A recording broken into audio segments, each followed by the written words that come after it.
Assalamualaikum warahmatullahi wabarakatuh. Alhamdulillah segala puji bagi Allah yang memberikan saya kesempatan serta kesehatan sehingga bisa mempresentasikan tugas 3 mata kuliah pemrograman berbasis web. Yang terhormat Bapak Azlan, Eskom Mkom selaku dosen atau tutor pada mata kuliah ini. Perkenalkan, nama saya Edwin Junior, NIM 05 17 11 784. Pada kesempatan kali ini saya akan mempresentasikan hasil rancangan aplikasi SITA, yaitu Sistem Informasi Tiras dan Transaksi Bahan Ajar Universitas Terbuka, menggunakan Vue.js versi 2. Sebelum membedah kode program, mari kita lihat antar mukanya dulu. Di sini kita bisa lihat UI-nya, user interface-nya. Di sini saya menggunakan tema seperti tema yang digunakan oleh website UTI resmi, yaitu menggunakan biru dan kuning cerah ya pada tombol-tombol aksi utama, di mana tata letak dirancang responsif, modern menggunakan sistem tab, dan memiliki visual atau penanda status badge yang kontras, serta fitur modal pop-up form yang elegan agar tidak memenuhi layar pengguna seperti ini.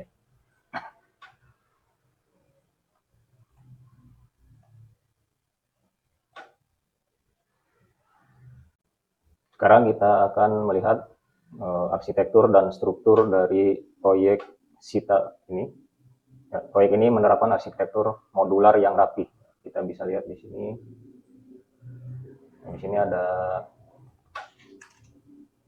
kita lihat struktur foldernya. Ya. Pada root directory terdapat file utama yaitu index.html. Terus file aset dipisahkan ke dalam folder assets yang berisi file gaya seperti style CSS dan aset logo UT ya, seperti ini pada folder aset.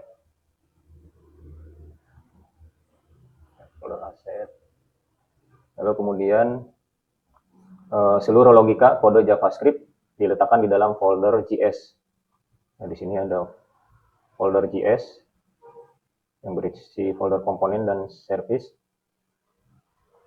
Untuk menjaga konsistensi penamaan dan kemudahan untuk maintenance, saya memisahkan urusan data layanan ke dalam folder service API JS. Core logika dari aplikasi ke app JS, dan yang paling penting elemen antar muka dipecah jadi komponen-komponen mandiri di dalam folder komponen. Ya, sini sesuai modul 8 menggunakan aturan penamaan kebab case. Ya, di sini penamaannya menggunakan kebab case yang konsisten ya. Penamaannya kebab case secara konsisten seperti status badge, terus order form JS, stock table JS, do tracking JS. Ya, pendekatan komponen ini digabungkan dengan tag template pada indeks HTML. Di sini ada template ya seperti ini ya, template stock, lalu ada template order, ya, kemudian ada template badge, template tracking. Ya, ini digunakan untuk memisahkan struktur HTML dari logika komponen. Ya. Lalu berikutnya ke penggunaan data binding dan direktif pada template table stock. Kita di table stock di sini template table stock di indeks HTML. Ya. Data array filter stock dirender secara dinamis menggunakan direktif v4. Di sini ya, direktif v4. Ya, sebagai fungsi list rendering. Untuk menampilkan data teks biasa pengguna, saya menggunakan ekspresi mastheads atau kurung kerawal ganda. Ini mastheads. Contohnya pada nomor urut IDX plus 1 ini ya, dan nama field lainnya. Namun khusus untuk kolom catatan yang menampung format teks kayak seperti cetak miring, saya secara spesifik menggunakan direktif v-html ya, seperti ini ya, untuk menampilkan teks ada catatan. ya seperti ini ya di teks pada catatan ini. Untuk menghubungkan data isian formulir pada TPL order ke step JavaScript secara dua arah atau two-way data binding digunakan direktif di model pada setiap elemen input dan select di model. Ya, ini ya. Berikutnya penggunaan kondisional di dalam aplikasi Sita, sistem perpindahan halaman dilakukan secara SPA atau Single Page Application yang memanfaatkan direktif VIF. Misal kita bisa lihat di sini ya, VIF ada stock table, VIF tab stock ya. Seperti ini ada indeks HTML. Dapat kita lihat pada baris ini komponen stock table, BA stock table hanya akan dimuat jika variabel state tab sama dengan stock, begitu pula dengan komponen tracking ya yang menggunakan VIF tab tracking. Penggunaan VIF ini di sini sangat efektif karena view tidak akan merender elemen yang tidak aktif ke dalam DOM sehingga menghemat memori browser. Selain itu, untuk memunculkan dan menyembunyikan modal pop-up formulir, saya menaruh kendali pada pembungkus if is model open ya. Jadi untuk memunculkan modal ya. Ini ada formulir seperti ini ya, untuk memunculkan modal ini. Lalu untuk properti saya mengimplementasikan baik itu computed properties maupun method dengan porsi tugas yang tepat. Di dalam tracking misalnya, di dalam tracking ini terdapat compute property bernama do number, auto do number ya, auto do number ya. Ini compute. Argumen teknis pemakaian compute di sini karena fungsinya adalah menghitung secara otomatis nomor delivery order baru berdasarkan panjang data yang ada. Compute memiliki keunggulan berupa caching ya, tidak akan dihitung ulang jika data tracking tidak berubah. Sebaliknya untuk operasi yang membutuhkan argumen spesifik atau dipicu oleh event aksi pengguna seperti klik tombol, saya menggunakan block method. Contohnya metode add progress do num. Di sini add progress do num. Untuk menambahkan catatan perjalanan pengiriman barang atau truncate HTML untuk memotong teks catatan yang terlalu panjang. Ya, di sini ya tracking order di ini.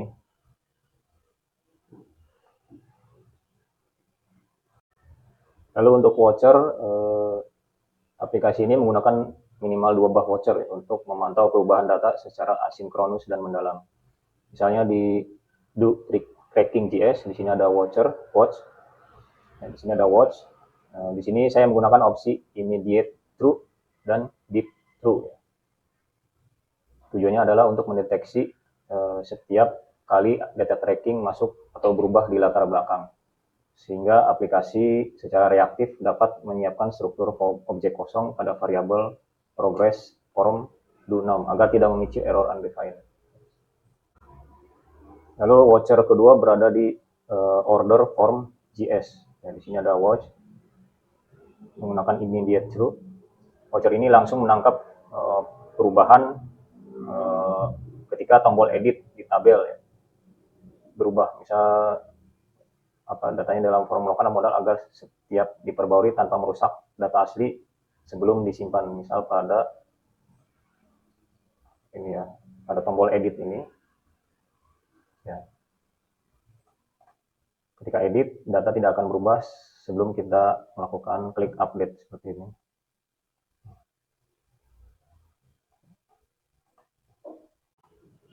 Lalu terakhir kita bahas mengenai formulir input ya, validasi dan event handler. Di dalam aplikasi ini, elemen input dirancang agar ramah atau user friendly. Validasi data dasar dilakukan langsung memanfaatkan atribut HTML5 seperti required. Misal di sini di indeks HTML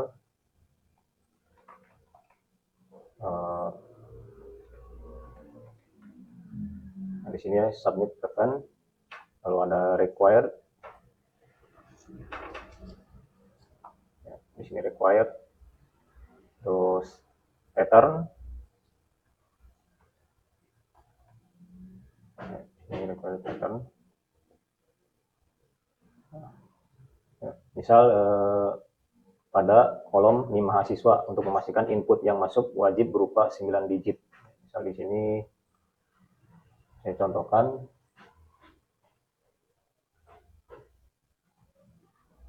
tracking order ya. Nah, di sini 9 digit angka. Jika kurang dari itu, nah, di sini akan ada tooltips untuk disesuaikan ya formatnya.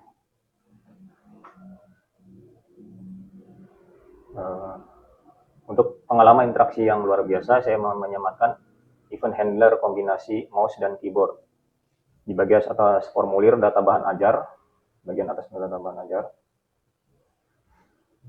pengguna dapat menyimpan data tidak hanya menggunakan klik tombol mouse, melainkan cukup menekan tombol keyboard seperti enter. Ya, untuk mensubmit, misal di sini kodenya, ya, key up enter, handle submit. Misal di sini kita nanti jika sudah selesai tidak harus menggunakan mouse untuk menyimpan, tapi bisa juga kita tekan tombol enter. Misal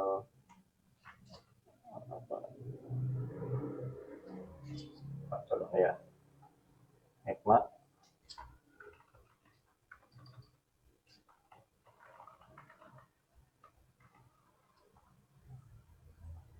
Saya isi terlebih dahulu.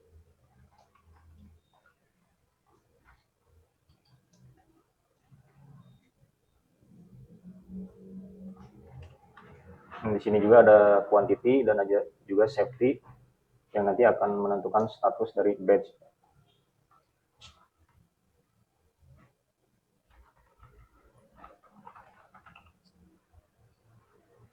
Nah, saya tidak akan menggunakan mouse, tapi saya akan tekan enter, maka akan tersubmit. Ya.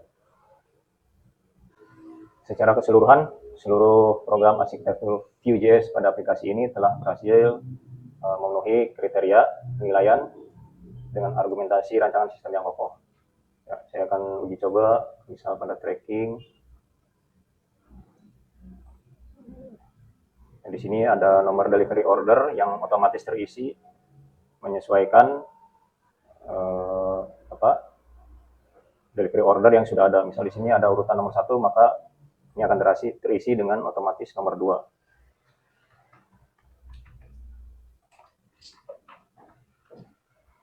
Ekspedisi paket. Nah, di sini isi paket dan total harga akan menyesuaikan paket yang kita pilih.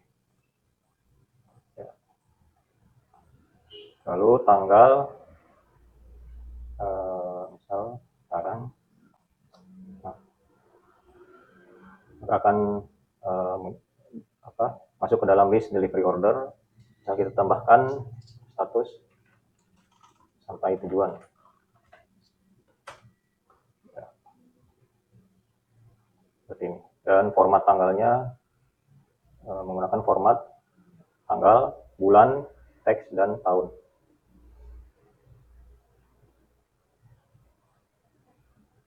Di sini kita bisa hapus juga stoknya, hapus. Maka akan ada tulisan bahwa yakin hapus data ini, kita pilih OK, maka akan hilang. Demikian presentasi tugas 3. Saya mohon maaf atas segala kekurangan. Terima kasih atas perhatian. Assalamualaikum warahmatullahi wabarakatuh.